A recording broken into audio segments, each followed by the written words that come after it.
Hello friends. आज की चर्चा शुरू करते हैं निफ्टी के साथ। जैसा आप स्क्रीन पे देख रहे हैं निफ्टी, लेकिन निफ्टी से पहले हम कल की बात करेंगे क्योंकि कल हमारी जो है सेशन नहीं हुआ था। कल हमारा एक लाइव सेशन था अल्फ़ा मेंबर्स के साथ। तो अल्फ़ा मेंबर्स का लाइव सेशन जब हमने किया तो वो सेम टाइम पे था, तो जिसकी वजह से कल वीडियो नहीं आ पाई। और कल हमारी अल्फ़ा मेंबरशिप की फर्स्ट एनिवर्सरी भी थी, तो उस उपलक्ष्य के अंदर जो है हमने वो सेशन किया था। तो कल जो है वीडियो नहीं आ पाई। और उससे पहले हमने जो बात की थी वो ये बात की थी कि एक हैमर टाइप का एक हैंगिंग मैन टाइप का जो पैटर्न है वो तैयार है। और देखिएगा उसके जस्ट विपरीत जो है पैटर्न तैयार हो गया आपका। जस्ट विपरीत कैसे हुआ कि बाजार नीचे गए। अदानी जी की न्यूज़ थी, अदानी की ग्रुप के सारे शेयर्स की न्यूज़ की वजह से एक वोलेटिलिटी सुबह आई, लेकिन नीचे से बहुत ही ज़बरदस्त बाउंस बैक देखने के लिए मिला। इसका मतलब हैंगिंग मैन सुबह तो ऐसा लग रहा था कि हैंगिंग मैन जो है आज शायद कंफर्मेशन दे देगा, लेकिन शाम होते होते जो हैंगिंग मैन वाली जो कैंडल थी उसके ऊपर जाके इसने क्लोज दिया। इसका मतलब कि जो हैंगिंग मैन की कंफर्मेशन नहीं आई और उसको नलीफाई कर दिया। नलीफाई मतलब उसके असर को जीरो कर दिया। और आज एक गैप अप ओपनिंग हुई, लेकिन कैंडल डोजी टाइप की बनी। अब ये डोजी कैंडल ये इंडिकेट कर रही है कि अनडिसाइसिव ट्रेड अभी बाजार के अंदर है, यानी कि बाजार एक सीमित दायरे में रहा आज। और इसके बाद जो वोलेटिलिटी घटी है, मैं आपको ये बोलूँगा कि विक्स 15% से 15 पॉइंट से नीचे आ गया। ये एक इंडिकेशन है कि यहाँ पर जब ये नीचे आता तो एक वोलेटिलिटी उसके बाद जो है बहुत तेज़ी से बढ़ने की जो है संभावना रहती है। तो नीचे अगर विक्स बना हुआ है तो हो सकता है कि एक दिन या 2 दिन के बाद विक्स के अंदर जो है एक अच्छी तेज़ी आए। और विक्स की जब भी तेज़ी आएगी तो वोलेटिलिटी आएगी, और वोलेटिलिटी जो है ऑप्शंस के प्रीमियम बढ़ा देगी। तो यहाँ पर अभी जो फिलहाल में जो ट्रेड है मैं उसके एंगल से बात कर रहा हूँ कि आज बेशक से निफ्टी 57 पॉइंट की तेज़ी के साथ बंद हुआ, और जो थका हुआ सेक्टर था, जो बिल्कुल थक गया था, उस सेक्टर ने आज दम भरा। वो था निफ्टी बैंक, हालांकि वॉल्यूम के साथ नहीं था। यानी कि ऐसा लगा जैसे आज पूरे दिन के अंदर कि बुल भी आधे मन से मार्केट को चलाना चाह रहा है। ऐसा नहीं था कि बियर की तरफ से कोई माल बेचा जा रहा था, ऊपर बहुत सेलिंग आ रही थी या वॉल्यूम के साथ सेलिंग थी, लेकिन ऐसा लग रहा था कि जैसे कि आधे मन से बुल्स जो है बाजार को ऊपर लेके जाना चाह रहा है। और इसका एक मेन रीज़न ये भी हो सकता है कि ऑप्शंस के जो प्रीमियम है वो बहुत कम थे इस पूरे हफ्ते के दौरान। तो ऑप्शंस जिन्होंने खरीदी उनकी लॉटरी लगाने के लिए जो है शायद इस बार भी नहीं सोच रहा। और जैसा मैंने पिछली बार भी आपको साथ बोला था कि ऑप्शंस के प्रीमियम जो बड़े प्लेयर्स हैं वो ऑप्शन सेलर होते हैं जनरली। तो जनरली जो ऑप्शन सेलर्स हैं क्यों ऑप्शंस के प्रीमियम लास्ट टाइम में बढ़ाएंगे। तो आज भी ऐसा ही हुआ कि निफ्टी की बजाय बैंक निफ्टी ने सहारा दिया। और कल जब बाजार नीचे गिरा होगा तो क्या हुआ होगा आपको मैं बताता हूँ कि क्या मतलब एक मनोदशा क्या रही होगी। कल सुबह बाजार गिरा, जिन लोगों के पास लॉन्ग पोजीशंस थी उनको लगा भाई साहब घबरा जाइए, अपनी पोजीशन काट ली। जो शॉर्ट मारने वाले लोग हैं उनके अंदर कॉन्फिडेंस आ गया होगा भैया अब और शॉर्ट करो। तो जिनकी तेजी करने वाले कमज़ोर दिल के लोग थे उनकी बेचारों के स्टॉप लॉस कट गए सुबह सुबह, क्योंकि स्टॉप लॉस के पॉइंट के नीचे बाजार चला गया था। अच्छा, जिन लोगों ने शॉर्ट बनाए होंगे उनकी शाम को शॉर्ट कवरिंग हो गई। तो अल्टीमेटली बाजार ने कल की वोलेटिलिटी के अंदर लोगों को फंसाया, और आज बिल्कुल अनडिसाइसिव ट्रेड चलता रहा। ऊपर बाजार गया 15,901 तक गया, वहाँ पर रेजिस्टेंस फेस किया, नीचे आ गया 15,842 दिन की लो है। आप ये समझिएगा जब इस तरीके के ट्रेड होते हैं बाजार एक सीमित दायरे में चलता है तो एक बड़े मूव की तैयारी हो रही होती है। केवल और केवल देखिएगा कि 62 भी नहीं है, हाँ 60 पॉइंट्स के आसपास की जो है पूरी रेंज थी। ये 60 पॉइंट की पूरी रेंज के अंदर बाजार चला। निफ्टी अगर 60 पॉइंट की रेंज के अंदर पूरे दिन अगर बाजार चल रहा है नीचे से लेके ऊपर तक, तो ये बता रहा है कि ऑप्शंस के प्रीमियम ख़त्म करने हैं। तो इसका मतलब अब 2 दिन बचे हैं इस वीकली ऑप्शंस के। तो इस वीक की और वीकली ऑप्शंस के बाद ही, या हो सकता है थर्सडे को कोई बड़ा मूव आ जाए, क्योंकि जो ऑप्शंस के प्रीमियम क्या होता है 12-1 बजे तक सब जीरो हो चुके होते हैं, यानी ख़त्म हो चुके होते हैं। फिर एक बड़ा मूव किसी भी साइड आने की संभावना जो है रहती है। तो अभी बाजार के अंदर कल भी चोपीनेस रहने की संभावना है, क्योंकि जिस तरीके से बाजार के अंदर चोपीनेस है। लेकिन अगर बाजार के अंदर चोपीनेस खत्म होती है तो आप ये ध्यान रखिएगा कि मूव बड़ा आएगा। मूव बड़ा आएगा, वो कल आए परसों आए और किसी भी साइड, क्योंकि अभी बाजार के अंदर हालांकि आज की थकावट को देख के, कल की नीचे के बाउंस को देख के, कल नीचे के बाउंस को देख के लगता है भाई साहब बुल्स में भी बहुत दम है। आज ऊपर के रेट पे बाजार में माल खरीदने के लिए कोई तैयारी नहीं था। तो इसका मतलब क्या है कि बाजार अपने बोझ से नीचे आएगा। बियर्स अभी बाजार को नीचे नहीं ला सकते, यानी कि जो अभी बुल्स हैं जिनकी जो अच्छे प्रॉफिट में, वही अपना माल जब धीरे धीरे छोड़ेंगे या बेचेंगे तभी बाजार नीचे आ सकता है। बट एक ओवरऑल जिस तरीके से वोलेटिलिटी कम हुई है, जो जान है बाजार की वो कम हुई है, तो हम उम्मीद कर रहे थे कि एक बार 16,000 बाजार आ जाए। तो 16,000 अगर एक बाजार आता है तो फिर वहाँ देखना पड़ेगा कि रेजिस्टेंस कितना आता है, क्योंकि वहाँ पर बियर्स एग्रेसिव हो सकते हैं और अच्छी खासी प्रॉफिट बुकिंग होने की भी संभावना हो सकती है 16,000 16,100 के आसपास। लेकिन अभी देखते हैं कि वहाँ तक बाजार जाता है नहीं जाता।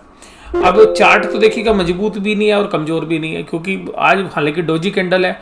अब डोजी कैंडल क्या बताती है कि ये अनडिसाइसिव ट्रेड है, यानी कि कुछ भी हो सकता है। तो अभी कल भी हो सकता है कि एक रेंज के दौरान ही बाजार आपको चलता हुआ नजर आए। आज भी ये पूरी जान जो है आपको देखने के लिए मिली, ये केवल और केवल बैंक निफ्टी स्टॉक्स की वजह से। तो आप देखिएगा निफ्टी के जो गेनर्स हैं उसमें भी 3 बैंक हैं, लेकिन हालांकि इन्होंने भी कुछ ज़्यादा नहीं किया, केवल 30-35 पॉइंट जो है निफ्टी को चलाया है।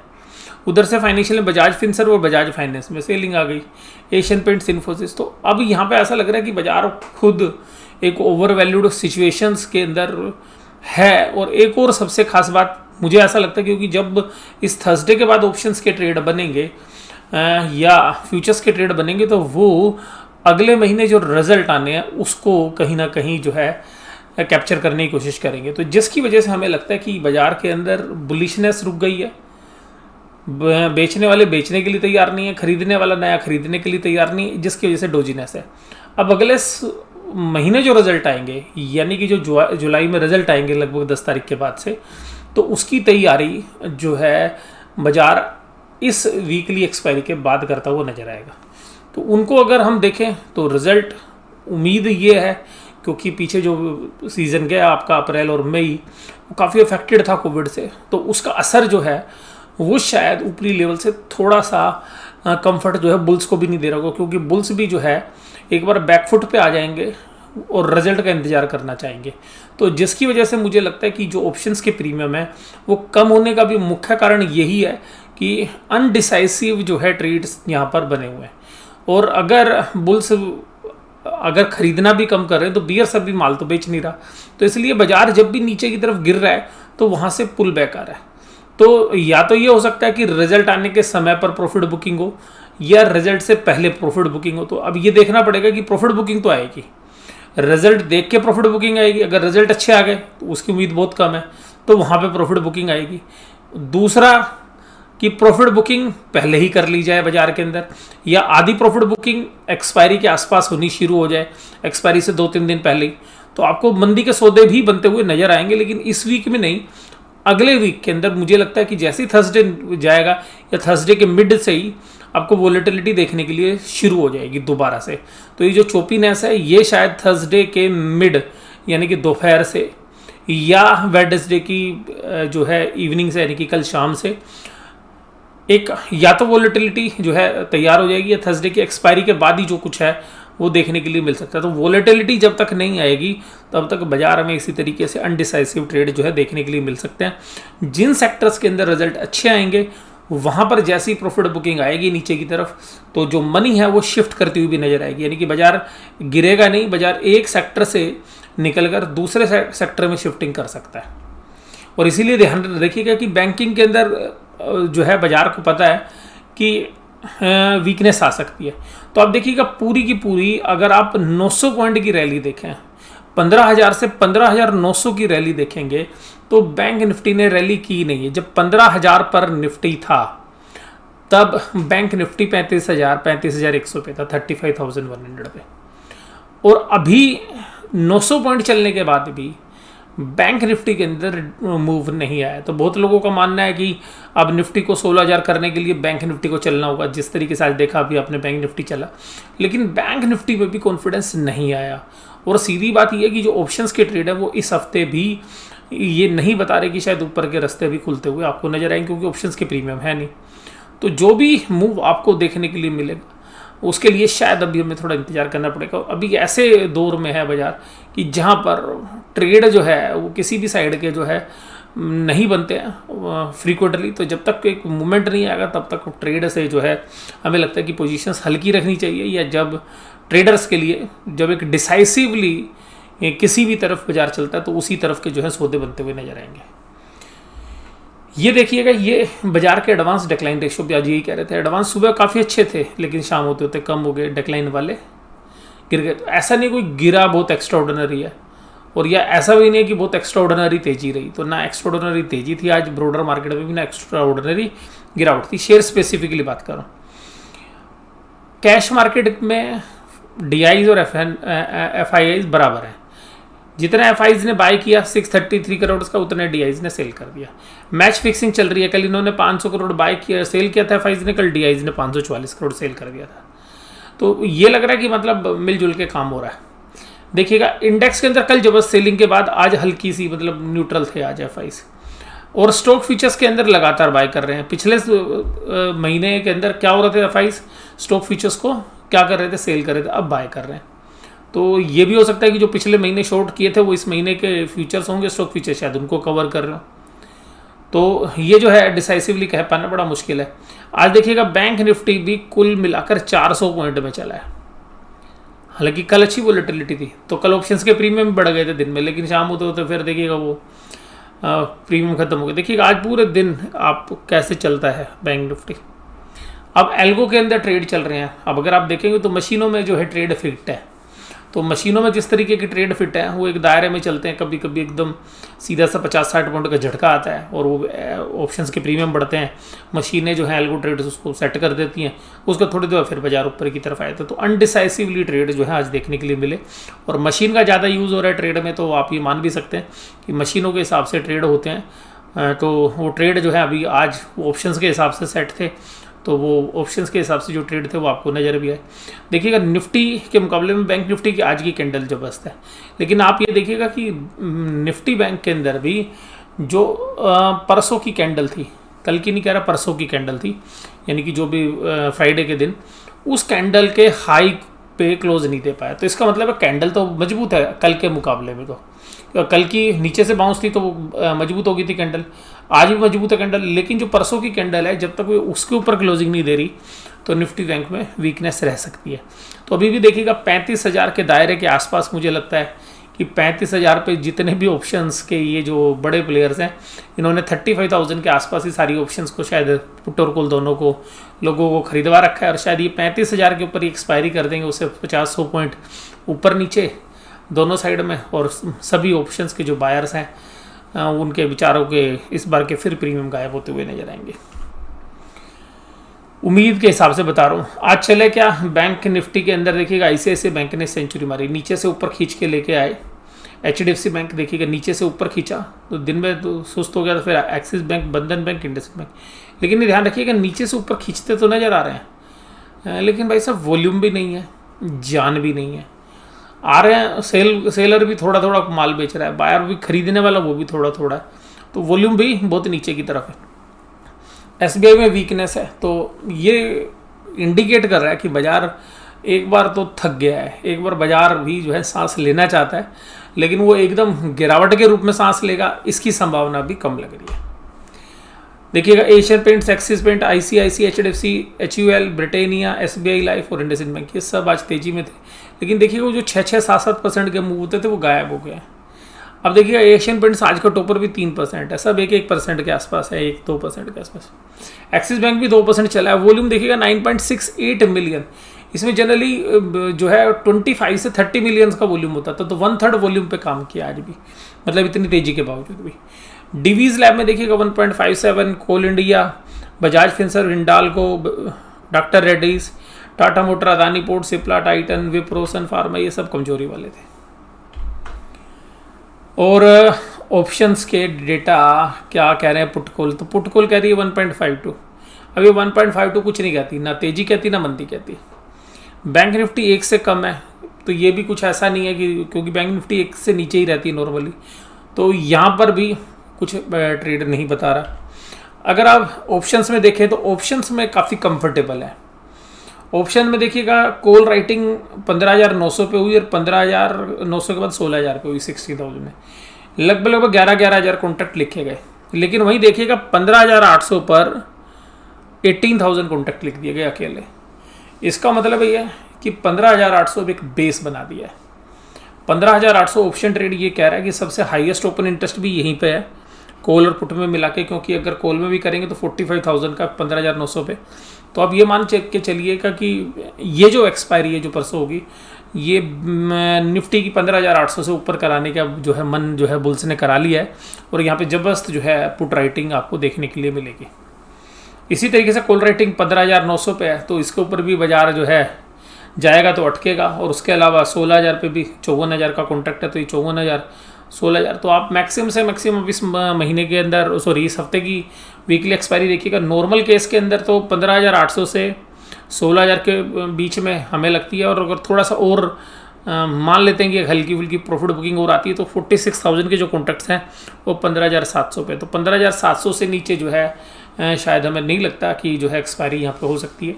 और शायद इसीलिए वॉल्यूम भी घटे हुए हैं कि बुल्स भी ये मान के बैठे हैं कि अगर बियर्स कुछ ऊपर से माल बेचें तो बाजार नीचे आए तो हम फिर खरीदने का जो है दम दिखाएं अपना। तो इस वजह से जो है अनडिसाइसिव ट्रेड जो है अभी जो है कुल मिलाकर लग रहा है। तो बाजार की थकावट भी यही कह रही है, अभी कोई भी एग्रेसिव नहीं है। कल बियर्स ने एग्रेसिव होने की कोशिश की तो बुल्स ने नीचे से माल उठा लिया, और फिर ऊपर आज फिर देखिएगा फिर वही ट्रेड, ऑप्शंस के प्रीमियम सारे नीचे हो गए, विक्स नीचे आ गया। तो कॉन्फिडेंस इस तरीके का है, ना तो बुल्स बाजार को भगाने के लिए तैयार हैं, बियर्स गिराने की कोशिश करते हैं तो बुल्स उठा के ऊपर ले आते हैं, लेकिन तेजी बुल्स भी नहीं करना चाह रहे। और अगर बैंक निफ्टी के ऑप्शंस में भी देखेंगे तो आज बैंक की निफ्टी में भी देखिएगा 35,000 पे 12,000 कॉन्ट्रैक्ट लिखे गए पुट में, 35,100 पे 15,000 और ये 22,000 35,200 पे। तो यहाँ पर भी अब कुल मिला के आप देखेंगे तो करीबन 35,100, 35,200, 35,300 में करीबन 1 लाख की ऑप्शंस जो हैं वो टोटल है, और जिसमें से आधी ऑप्शंस आज ही लिखी गई हैं। अब 35,300 पे कॉल राइटिंग थी थोड़ी सी, 400 पे आप देखिएगा है ही नहीं ऑप्शन पे, 6,000 ही लिखी गई हैं, 500 पे भी नहीं, 600 पे 8,000 लिखी गई हैं। तो ये मान के चलिएगा कि कॉल के राइटर्स भी जो है अब राइट करने के लिए तैयार नहीं है, यानी कि कॉल के राइटर्स भी अब ये मान के चल रहे हैं भाई अगर आप बाजार ऊपर लाओगे तो ले आओ, अभी हम कॉल राइट नहीं कर रहे। और कॉल के राइटर इसलिए भी राइट नहीं कर रहे क्योंकि बाजार तेजी का रहा है पीछे, और कॉल अगर आपने लिख दी सस्ते रेट में तो यार आपको मिलना तो कुछ है ही नहीं, ऑप्शंस के प्रीमियम तो है ही नहीं, ऑप्शन से प्रीमियम में आपको कुछ मिलना नहीं, तो लिख के फ़ायदा क्या। तो ये भी एक रीज़न हो सकता है कि ऑप्शंस के प्रीमियम कम होने की वजह से, वोलेटिलिटी कम होने की वजह से। अब बाजार में एक चीज़ पर आपको नज़र रखिएगा, देखिएगा मैं इसके बारे में पहले भी चर्चा करता रहा हूँ, ब्रेंट क्रूड $73 पे चला गया है, और मैं पिछले 8 से 10 दिन से यही कह रहा हूँ इस पर वॉच करिएगा। कल CPI के डेटा आए, होलसेल प्राइस इंडेक्स के डेटा आए, सब ये बता रहे हैं कि भाई साहब महंगाई बढ़ने वाली है, और अगर ये ऑयल भी ऐसे ही बढ़ता रहा तो ये आग में घी डालने का काम कर देगा, और यही जो है फोकस में रहने वाला है। अब देखिएगा जो भी पॉजिटिव ट्रिगर्स थे वो यही थे कि कोविड के डेटा कम हो गए हैं, वैक्सीनेशंस तेज़ी से चल रही है, लेकिन ये बात ध्यान रखिएगा कि अब ग्राउंड रियलिटी इन क्वार्टरी रिजल्ट्स में आपके सामने आने वाली है। पेंटअप डिमांड आएगी या नहीं आएगी, इसी चीज़ का इंतज़ार बाजार कर रहा है, और बाजार को जैसे ही इस बात की भनक लगेगी कि रिज़ल्ट किस तरीके के हो सकते हैं, जैसे ये क्वार्टर ख़त्म होने की तरफ होगा, क्योंकि आज हम 15 तारीख पे हैं, तो हो सकता है कि 5-7 दिन के अंदर बाजार और इन्फॉर्मेशन कलेक्ट कर लेगा, और उस इन्फॉर्मेशन के बेस के ऊपर आपको लास्ट जो मंथली एक्सपायरी है वहाँ पे अच्छे खासे सौदे बनते हुए नज़र आएंगे। और मुझे लगता है कि अगर एक बार 16,000 बनता हुआ नज़र आ जाए आपको, तो फिर देखिएगा एक प्रॉफिट बुकिंग का सेशन जो है, जहाँ पर कि अगले महीने के दौरान मुझे लगता है कि 1,000 से लेके 1,500 पॉइंट तक की निफ्टी के लेवल पे बात कर रहा हूँ मैं, 1,000 से लेके 1,500 पॉइंट निफ्टी के लेवल पे प्रॉफिट बुकिंग आ सकती है, और बैंक निफ्टी में 2,000 से लेके 2,500 पॉइंट तक की जो अगला जुलाई का महीना है वहाँ पे एक प्रॉफिट बुकिंग का सेशन देखने के लिए मिल सकता है। और ये सब कुछ रिजल्ट बेस पे होगा, क्योंकि अगर रिजल्ट में वीकनेस बाजार ने डिस्काउंट करनी शुरू कर दी तो इतनी गुंजाइश तो बनती है। और रिजल्ट की बहुत अच्छी उम्मीदें हमें नहीं है। जो पिछले बार फुल लॉकडाउन के अंदर पेंट अप डिमांड थी, उस तरीके की डिमांड इस बार आने की संभावना काफ़ी कम है। और जो मनी स्टॉक मार्केट में लगी हुई थी, और अगर उन बिजनेसमैन्स के अपने बिजनेस भी स्टार्ट होने हुए शुरू होंगे तो जो लिक्विडिटी है कुछ ना कुछ अपने बिजनेसेस में भी जाएगी, जो कि रॉबिनहुड इन्वेस्टर्स का पैसा बिजनेस में लगा हुआ है। क्योंकि ऐसा हमें डाउ जोन्स में भी देखने के लिए मिला, क्योंकि जब पूरा लॉकडाउन वहाँ पे खुल गया तो डाउ जोन्स के बाजार के अंदर भी आपको लिक्विडिटी कम होती हुई नजर आएगी। अभी भी करीबन आधे % की गिरावट के साथ डाउ जोन्स ट्रेड कर रहा है, और अपने हाई से करीबन 1000 पॉइंट नीचे ट्रेड कर रहा है, यानी कि जो उसने अपने लाइफ टाइम हाई बनाए थे, और हम अपने लाइफ टाइम हाई पे है। तो जैसे जैसे लॉकडाउन खुल रहा है, बाजार खुल रहे हैं हमारे यहाँ भी, तो वो इकोनॉमी के लिए तो बहुत अच्छा हो रहा है, लेकिन एक लिक्विडिटी जो कि स्टॉक मार्केट में लगी हुई थी बिजनेसमैन्स की, वो अपने बिजनेसमैन जो है अपने बिजनेस में पैसा शिफ्ट कर सकते हैं, जिसकी वजह से भी एक हल्की फुल्की जो है आपको लिक्विडिटी का आउटफ्लो देखने के लिए मिल सकता है। लेकिन वो बहुत ज़्यादा नहीं होगा, वो धीरे धीरे निकलेगा, एकदम नहीं निकलेगा। बट रिजल्ट और महंगाई, दो चीज़ों पे ध्यान रखिएगा। तो अब रिजल्ट किस तरीके के आएंगे वो आउटकम, दूसरा महंगाई, और महंगाई देखिएगा बढ़ रही है, और ब्रेंट क्रूड आपको ये अंदेशा दिखा रहा है। और देखिएगा, मुझे पर्सनली ऐसा लगता है अब आरबीआई के पास चांस नहीं है रेट ऑफ इंटरेस्ट कट करने का, क्योंकि जिस तरीके के इन्फ्लेशन डेटा हमने कल देखे, उनको देखते हुए CPI और WPI के डेटा, और जहाँ जहाँ भी लॉकडाउन खुले हैं और उसके बाद जो एक डिमांड क्रिएट हुई है, वो डिमांड हमें लगता है इंडिया में भी जनरेट होगी, जिसकी वजह से हमें एक इन्फ्लेशन का जो रिस्क है वो है। और वो देखिएगा बाजार को भी लग रहा है, बाजार ने बैंक निफ्टी को नहीं चलाया, बाकी सबको चला दिया, क्योंकि बाजार को भी पता है कि रेट ऑफ इंटरेस्ट बढ़ सकते हैं और बैंकिंग के अंदर एसेट्स क्वालिटी को डिटोरिएट हो सकती है। तो पूरी रैली के अंदर बैंक को ने पार्टिसिपेट नहीं किया। तो अभी सब लोग ये उम्मीद कर रहे हैं कि शायद कल बैंक चलते हुए नजर आए, क्योंकि बैंक अभी चले नहीं है। देखते हैं कल क्या होता है। बट आज की डोजी कैंडल है, अनडिसाइसिव ट्रेड जो है आज भी रहा, तो अभी हमें कल भी कोई निश्चित तरीके से हमें नहीं लगता कि किस तरह बाजार जाएंगे। तो ऐसे दिन जो है ट्रेड नहीं करना चाहिए जब बाजार का रुख जो है बिल्कुल साफ साफ ना पता हो। तो आज की चर्चा के लिए धन्यवाद। Thank you very much.